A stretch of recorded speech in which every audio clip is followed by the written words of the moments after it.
everyone. Thank you so much for being here. I'm delighted to have the chance to talk to you.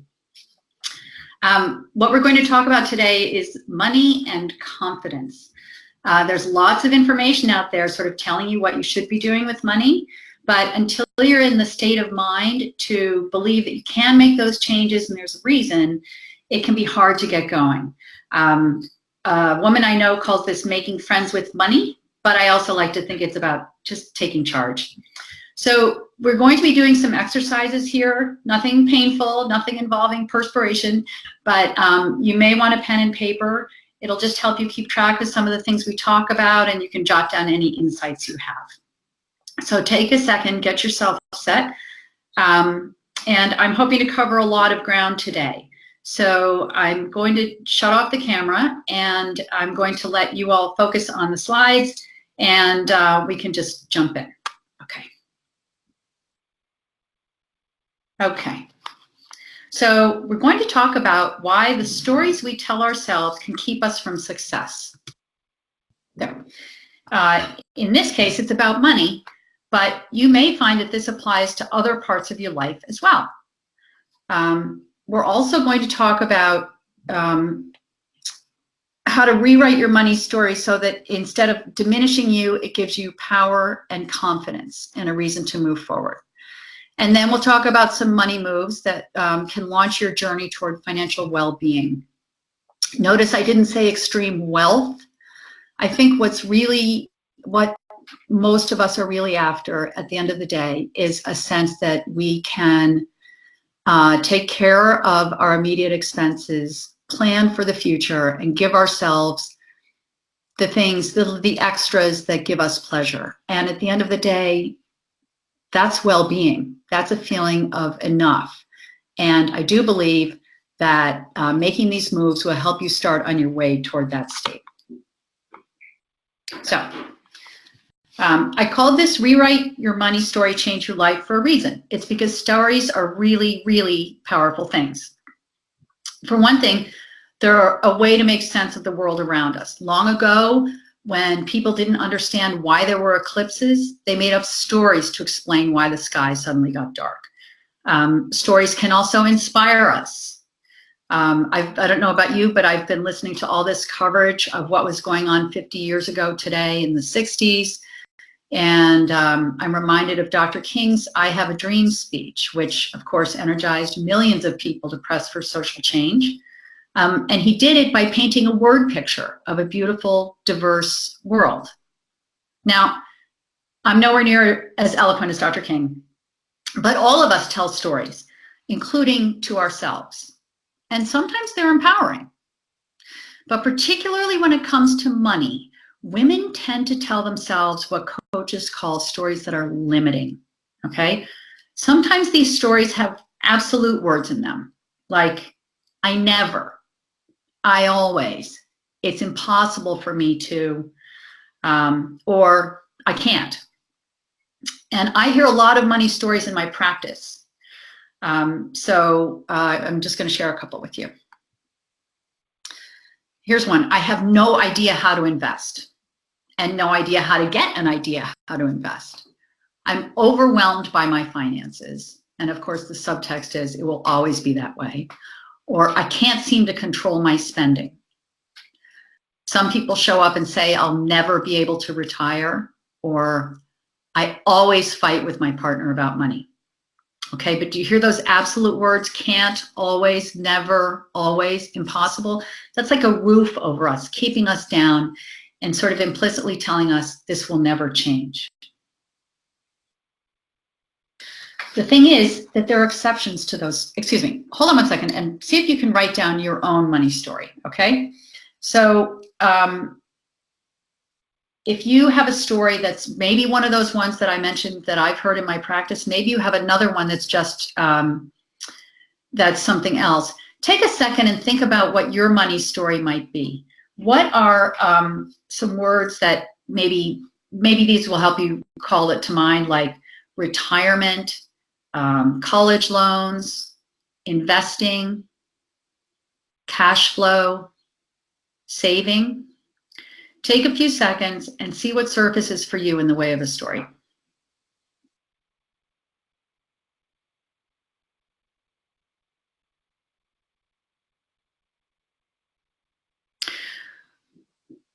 Okay, so now you have your money story. Maybe you've written it down. Let's pick it apart and see if we can make it work for you instead of keeping you down. Ask yourself, when is your money story not true? So let's say you told yourself that you're overwhelmed by the state of your finances. Can you think of a time when you made one financial move you were proud of? Maybe you considered an impulse buy and then you put the item back on the shelf. Maybe you set up a direct deposit for your paycheck. Maybe you finally, after lots of procrastination, signed up for the 401k plan at work. Whatever it is, see if you can spot an exception to your money story. And then ask yourself, what strengths did you tap to make that happen?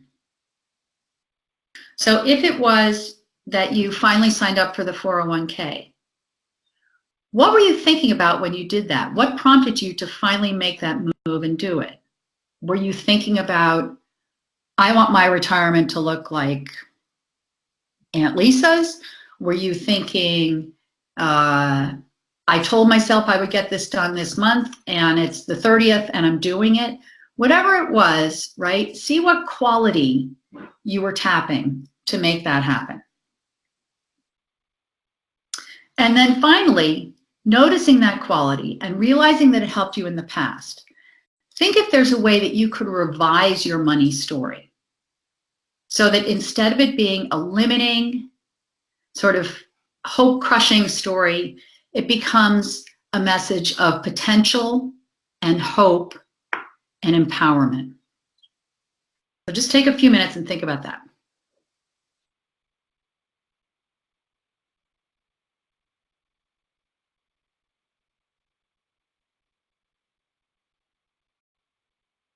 Okay, I've revised the money stories I showed you earlier, and here's what I came up with. Instead of, I don't know how to invest, you could think, I don't know how to invest yet. That means I may not know today, but I'm taking steps to change that for tomorrow. Instead of saying, I don't have a handle on my finances, you could say, right now I feel overwhelmed by my finances, but I'm working on it, step by step, right? Instead of, I can't control my spending, maybe you're thinking, I'm taking steps to get my spending under control. See, these kinds of stories have built in them a sense of progress and that the future will be better. And these are stories that can give you power and belief in yourself to move forward and make changes. So a power story is a key step toward a better money life. And then another step is to have a why.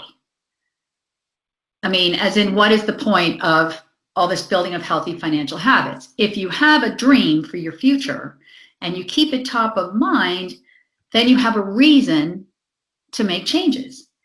So, for example, if you dream of owning your own home in 5 years, hold that thought and remind yourself every time you're thinking about a little retail therapy or whatever it might be. Some people even find it useful to carry around a physical reminder of their dream. So I had a client who was a writer and she was really having trouble finishing a novel, like really having trouble. And I thought, well, where are you? I asked her, where are you when you feel like you're in flow with this, right? What's the thing where you feel like you're in the space that you can be writing and have that joy of writing and the joy of completing the novel, which was her dream, right? And she said, underwater. Underwater because she's free and floaty and there are no obstructions. And so she made herself a screensaver of a shot, that someone had taken scuba diving underwater. And she's almost finished her novel. So that's what I mean. If you keep your dream front and center, then you have a why for making changes. So, what's your dream? If your life could be anything you want in 5 or 10 years, what would it look like? Where would you be? What would you be doing? Who would you be with? Pick a dream, something that you want to strive toward. and take a minute and write it down.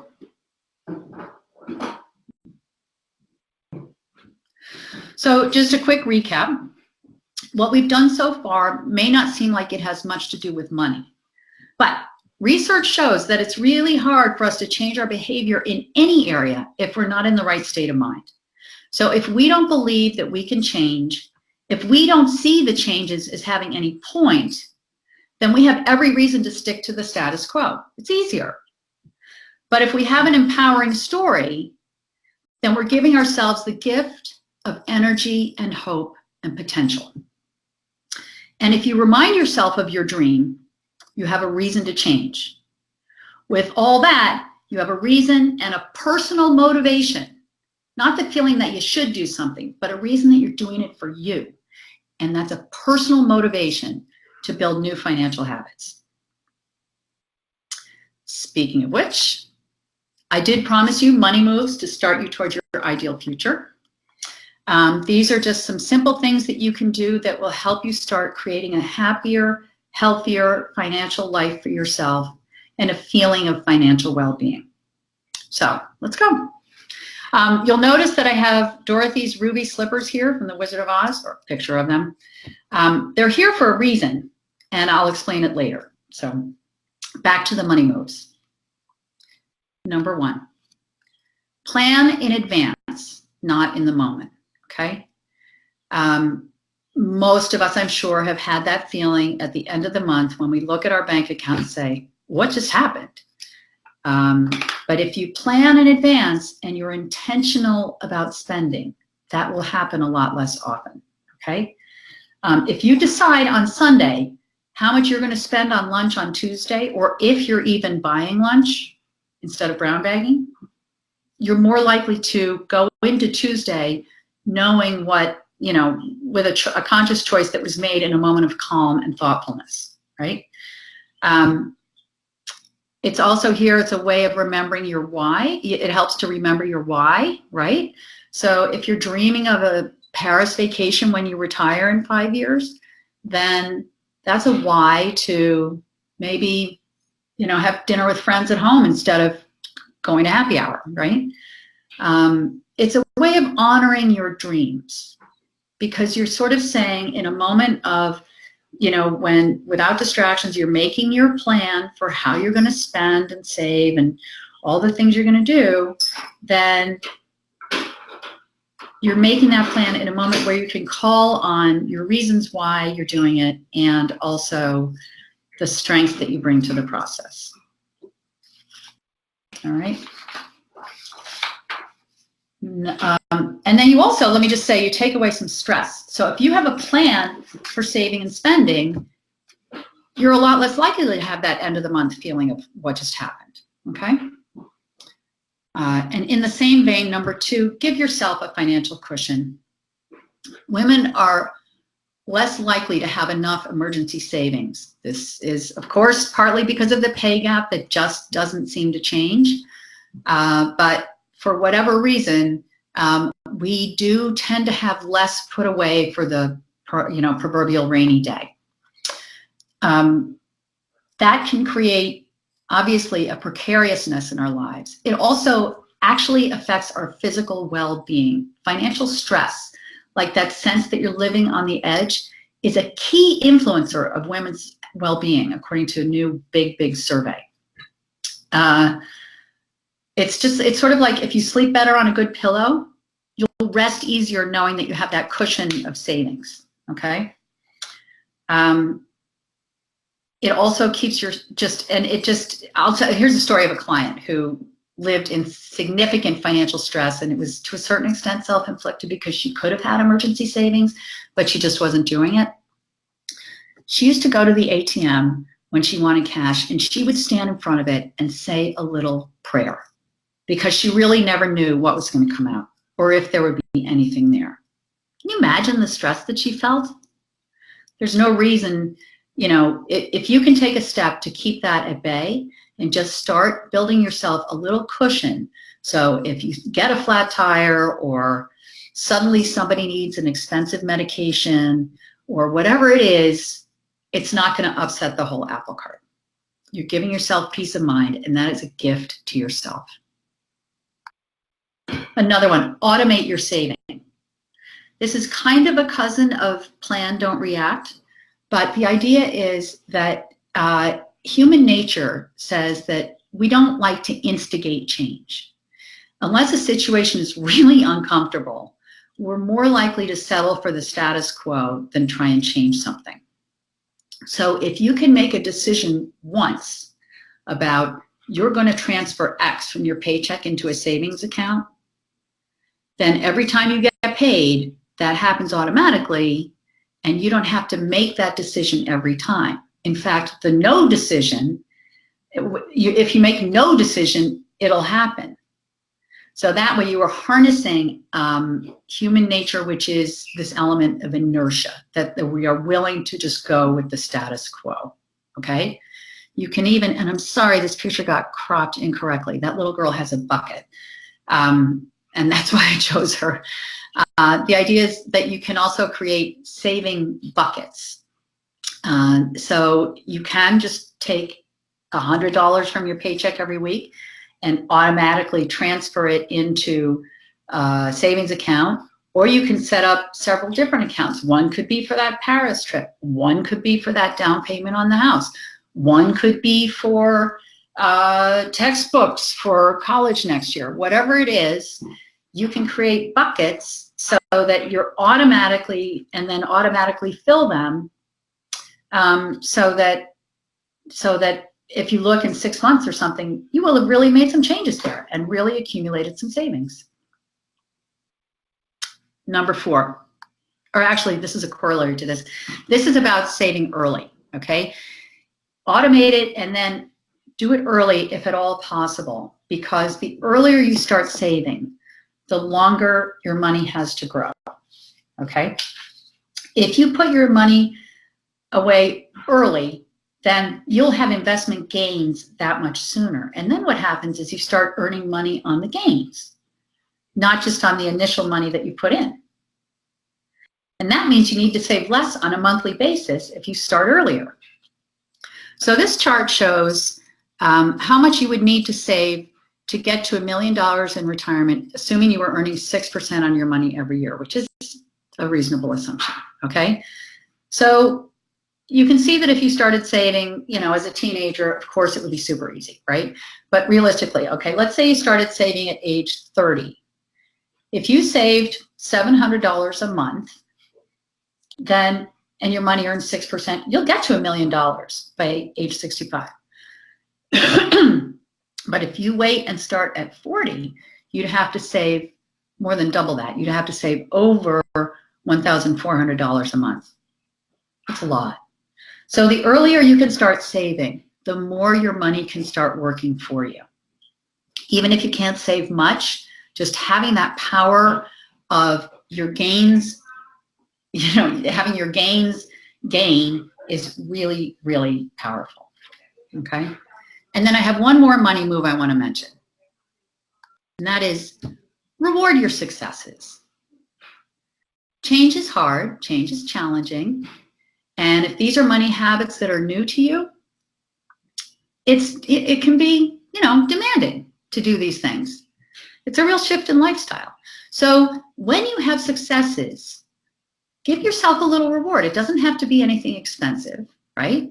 But give yourself a half day off, or go get a mani-pedi, or, you know, an hour in a bookstore and just browse your heart out and read whatever you want, right? That helps you start connecting healthy money choices with pleasure. And that also works on brain science, because then the maps in your mind, you know, where you were going from, you know, retirement equals fear, you're suddenly going to a place where saving equals success and pride. And that makes it that much easier to continue on. And it helps you affirm the new money story that you've created for yourself. If you hit a milestone, $1,000 in savings, 6 months of 401k contributions, whatever it is, give yourself a treat. You have earned it, okay? All right, so pulling this all together, you can rewrite a limiting money story. Remember as shorthand the power of yet, right? I can't do this thing yet. You are able to rewrite your money story so that it suggests potential and hope. Remember to keep your dreams top of mind. That's your why for making changes. That's your motivation. Remember the 4 simple money moves that will help make your dreams come true, just habits to build in that will launch you on your way. And don't forget to reward your successes because you will earn them. All right? And one last thing. Remember the ruby slippers I showed you? Now, people associate those with the line from the movie There's No Place Like Home, right? She clicks her heels, closes her eyes, starts spinning around, and she winds up back in Kansas. But guess what? Right before that moment, after the Wizard of Oz has sailed away, Dorothy's there on the platform, and she's in despair, and what's she going to do? Well, what happens is Glinda shows up, the good witch, and she tells Dorothy, you've always had the power. And the reason I have the ruby slippers there for you today is because you know what? You have it too. And you can rewrite your money story and change your money life. So thank you very much for listening. I'd be very glad to take any questions. If you're interested in learning more about my coaching or my workshops or my ebook or my newsletter or all of the above, please contact me or check out my website. I'd love to hear from you, and I can't wait to hear your questions now. Thanks, Kelly. That was really great. As a reminder, you can send your question to info@SavvyLady.org, or you can use the chat box. And a question that we had come in during the presentation is, I like the idea of adding yet to my money story about not knowing how to invest, but how long can I keep saying yet until I need to make that change and really learn about investing? Do you have some tips on helping to change that money story? Well, remember I said the earlier you can start saving and investing your money, the better off you'll be, that it actually helps you exponentially. I would say the sooner you can start acting on that yet, the better off you'll be. Think about setting intentions that are bite-sized and manageable, all right? So if you say, I don't know how to invest yet, okay? Set yourself an intention of, say, spending 30 minutes on a website that has basic information about stocks and bonds, right? There's lots of good financial education to be found online. There are also books that explain these things in very basic terms if you prefer to learn the old-fashioned way on paper. But set yourself an intention of spending a certain amount of time every week, and before you know it, you'll start to have the basics under control, and then you can sort of see where your curiosity takes you. If you're interested in, say, learning more about stocks, go down that rabbit hole, right? Or if you think, there's some other category that's interesting for you, you can learn that. But I would say give yourself sort of small steps, and then pat yourself on the back when you execute on them, and then set another one. But the sooner you start, the better. Okay, great. Thank you. The next question is, I feel too stressed out to dream. Do you have any suggestions to help me work on this? I don't know if this is financial stress or other kinds of stress. And let me just say, I'm sorry for your pain. That sounds really challenging.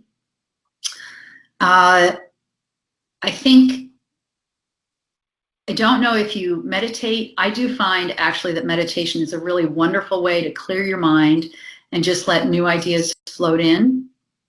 It can be very calming, just allow you to center. So I really like meditation for that. Some people find, I've given up running, sadly, but I used to find running a great way to just clear my mind and let new ideas float in. Exercise in general is a great stress reliever. Some people just like to turn to a hobby like knitting or baking, but I think some way that you can tone down the stress and just give yourself the gift of a few minutes that's just for you. In fact, you can even schedule it for yourself. If life is really full and stressful for whatever reason, and you find yourself thinking, saying, okay, I really want to think about what is my life dream, but life is just too complicated and challenging right now for whatever reason. Schedule a time when you can just, you can do this one of two ways. One is schedule a worry time for yourself. So in other words, as those stress thoughts start flying in, sort of say, okay, I'm actually not thinking about that right now, but at 7 o'clock, I'm taking 30 minutes and I'm just going to allow myself a freak out.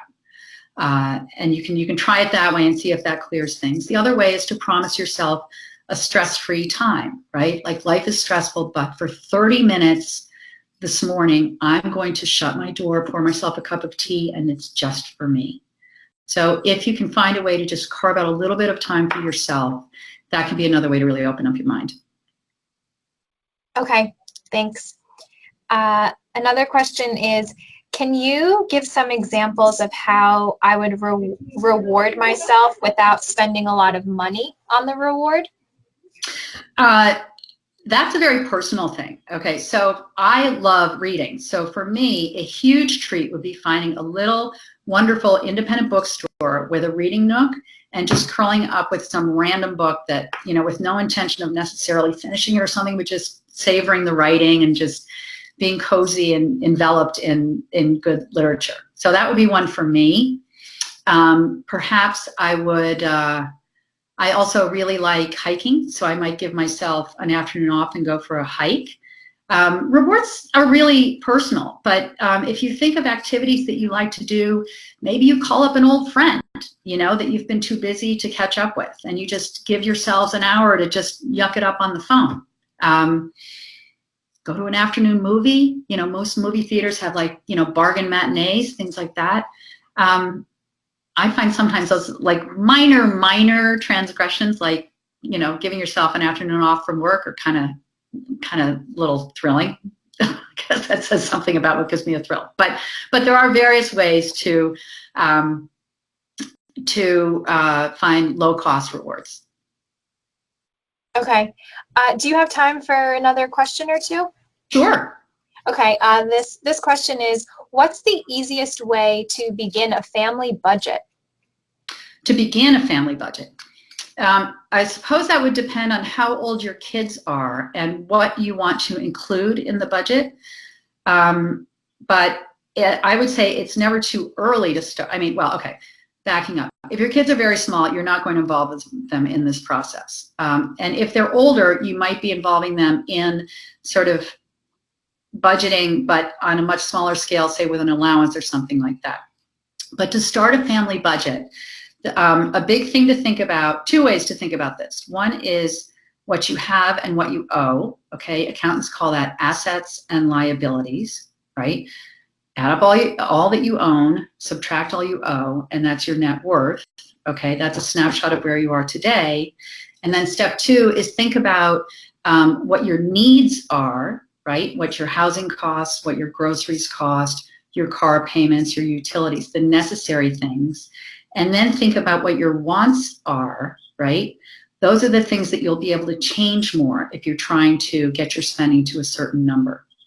So I would say the very first thing I would do is try and get that snapshot of where you stand today, and then look at what you're spending money on, and what you can change in that. Okay, recognize that some expenses are necessary, right? We do all need a roof over our heads. We do all need to eat, and some expenses are discretionary, right? Summer camp, dinner out. There are some things that we can think about either doing later or doing without, or doing in a different way. So those would be the big things. Just a side note on net worth, depending on, a big thing that can affect your net worth is if, say, you have student loans, okay? Because that is debt without an obvious thing in the asset category. So it could be a big amount that you owe, and there's no offsetting big thing that you own, right? If you have big student loans, please don't freak out if it means your net worth is negative. All that number is a snapshot of where you are today, and it's just where you're starting down your own yellow brick road. So if you have big loans, it probably means that you you've really invested in education, and typically education has a big, big payoff. So understand that a negative net worth in that kind of situation is, again, it's just a snapshot of where you are today. I hope that helps. Okay. Yes, I'm sure it does. Thank you. This question is, my challenge is accepting my worth. I often discount my prices or services. How can I get away from that mentality of discounting? Well, I think one thing you can do is, there's a lot of literature on which you probably know about standing in a power pose before you go in a negotiation. Those things actually do work. But another thing is, I think I'm going to return to this notion of the power of stories. Tell yourself a story about your potential and your worth, right? What you have brought to, say, your job in the last year, which is compelling you to ask for a raise or a promotion. What were your successes? What did you do for your team? What did you do to generate new revenue, right? What are some of the new ideas you've brought forward to, say, your community or your child's school? Just where have you shown power, potential, promise? Remind yourself of these things as you go in. And another thing I would offer up in terms of our worth, a lot of women find it hard to negotiate holding their own worth top of mind. That is just not a comfortable place for them. A lot of women find it easier to negotiate when they are negotiating on behalf of someone else. I can say personally that works well for me. When I feel that I'm negotiating, say, for a raise because it's going to benefit my family, I find it empowering to walk into a situation like this. I'm doing this for my kids, right? And so that's another way to do it, is to think about who you're negotiating on behalf of. It could be for your family's well-being. It could be for the benefit of your team at work so that they get more recognition or more resources. But I would say, think about your successes, remind yourself of them, try out a really empowering money story. Think if you can negotiate on behalf of some others in addition to yourself, and that should give you a lot more to walk in with. Good luck. Okay, thank you. And this is the last question about the financial cushion that you mentioned. Can you just give some steps to take to get myself towards that, having that financial cushion? So the obvious step is just start doing it paycheck by paycheck. Just take what you can spare and just put it in an account, and just make sure that you earmark that account that doesn't get touched, right? It's not invested in a way that you couldn't pull it out on a moment's notice, but it's also not there for the playing with, right? That is your cushion. That account is your peace of mind. So whether it's $25, $50, whatever you can pull out of your paycheck every pay period, right? Put it in that separate account, and just that is your cushion. That's your peace of mind account. And just build it over time. The rule of thumb is that you try and have enough in emergency savings to cover 3 to 6 months of expenses. That can sound very daunting if you don't have a financial cushion at the moment, okay? But everybody builds toward that over time. And there's no better time to start than now. You honestly will sleep better. And just start a little at a time, automate the process, check in on it in 3 months, and reward yourself for having done it. Okay, great advice. Well, those are the questions we have. So I want to thank you, Kelley, for an excellent presentation. And I want to thank everyone for joining us today. We'll be sending out this information here on the slide with Kelley's contact information, so you can take advantage of that. And thank you again, Kelley. Thank you. Bye-bye.